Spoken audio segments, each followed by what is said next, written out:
আজি আমাৰ B P F ৰাজনৈতিক দলৰ দাউদাৰাত PMB বুদ্ধি মিটিং হৈছিলে। এই মিটিঙতে আমাৰ সন্মানীয় আমাৰ BTCৰ বা BPFৰ মুৰব্বী তেখেত হাগ্ৰামা মহিলাৰী ডাঙৰীয়াই মানে 22জন কেণ্ডিডেটক অলৰেডি BPFৰ ডিক্লেয়াৰ কৰিলে। এই ডিক্লেয়াৰ কৰাত মই দেখিছোঁ বাউকুংগুৰি সমষ্টিৰ পৰা মোকো ডিক্লেয়াৰ দিছে। মই ধন্যবাদ দিছোঁ আমাৰ PMB বুদ্ধি আৰু মাননীয় হাগ্ৰামা মহিলাৰী ডাঙৰীয়াক। তেখেতে আকৌ মোক 5বাৰ কাৰণে চান্স দিয়াৰ কাৰণে। আৰু এই PMB বুদ্ধিৰ মাজেদি যি 22জনৰ নাম তালিকা অন্তৰ্ভুক্ত হ'ল, এই সকলোকে মই ধন্যবাদ দিছোঁ।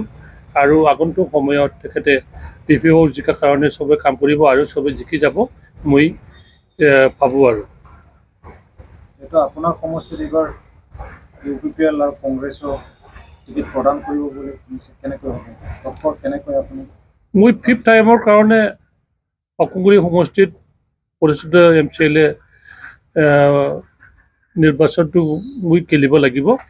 আৰু দেখিছোঁ UPPL আৰু কংগ্ৰেছ বা বিভিন্ন ৰাজনৈতিক দলবিলাক ঘূৰি আছে। ডেম'ক্ৰেচিৰ কাণ্ট্ৰি, গণতন্ত্ৰ কাণ্ট্ৰি দেশত চবেই ঘূৰিব পাৰিব আৰু চবেই পাৰ্টিচিপেট কৰিব পাৰিব। মই ৱেলকাম কৰিছোঁ।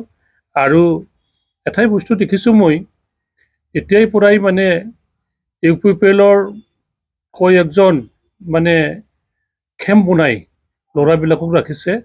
এইটো দুৰ্ভাগ্যজনক, যিহেতু আমাৰ এৰিয়াত কোকৰাঝাৰৰ পিছ বুলি কৈছে, কিন্তু পিছ বুলি থাকাতে ক'তবা মানে সেই ধৰণৰ যুৱকসকলত এটা জেগাত গোট ৰখাটো ইমান ঠিক হোৱা নাই বুলি মই ভাবোঁ।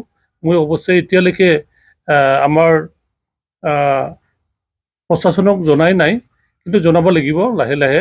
কাৰণ এতিয়ালৈকে যদি কোনোবা ৰাজনৈতিক দলে গুণ্ডা বাহিনী ব্যৱহাৰ কৰিব খোজো, মই এটা ডিনাই কৰোঁ। আমি আশা কৰিছোঁ আমাৰ BPFৰ কাৰণে ভালেই হ'ব আৰু BPFৰ কাৰণে ভৱিষ্যত কোনো সমস্যা নাহিব।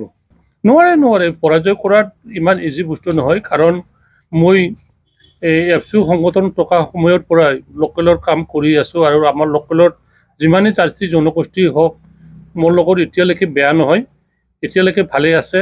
কোনো গাঁৱত মোক মানে হিংসা কৰা নাই, কোনো গাঁৱত মোক অন্যায়ভাৱে কথা কোৱা নাই, চবে আদৰি লৈছে।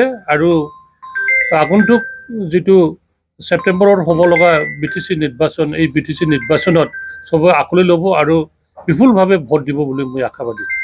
সুনীল নাৰ্জাৰী ইতিমধ্যে কংগ্ৰেছৰ প্ৰাৰ্থীৰ দাবীদাৰ আৰু প্ৰচাৰ চলাই আছে,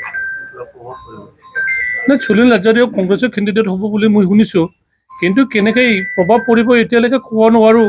কাৰণ আমাৰ ইয়াতো কংগ্ৰেছৰ লাষ্ট MP ইলেকশ্যনত খেলিছিলে 4,000 কিমানবা পাইছিলে। ঠিক সেই ধৰণৰ 2-3 হাজাৰৰ ভোটেই পাব পাৰে, মানে একেবাৰে নাপাব বুলি মই ক'ব নোৱাৰোঁ। কাৰণ এজন কেণ্ডিডেটক মানে ইমান অন্যায় কথা কোৱাটো আমাৰ চৰিত্ৰ নহয়। ৰাজনীতিকভাৱে গণতন্ত্ৰ খেলিব বিচাৰিছে, আহক। আৰু তেখেতৰ নিজৰ যি অভিজ্ঞতা, এই অভিজ্ঞতাৰ মাজতে খেলক, মই সকলোকে অনুৰোধ কৰিছোঁ। কংগ্ৰেছে ক্ষতি কৰিব নেকি আপোনাক? নোৱাৰে, ইমান নোৱাৰে। কাৰণ কংগ্ৰেছৰ আমাৰ বাউকুংগুৰি জিকাৰ টীম নহয়, কেতিয়াও জিকিব পৰা নাই, জিকিব নোৱাৰিব। প্ৰত্যেকবাৰে কংগ্ৰেছে দিছিলে, এনেকৈ 2-3 হাজাৰমান ভোট পায়, ইয়াৰ কাৰণে সীমিত হৈ থাকে। ইয়াৰ কাৰণে আমাক ইমান ক্ষতি কৰিব নোৱাৰে বুলি মই ভাবোঁ।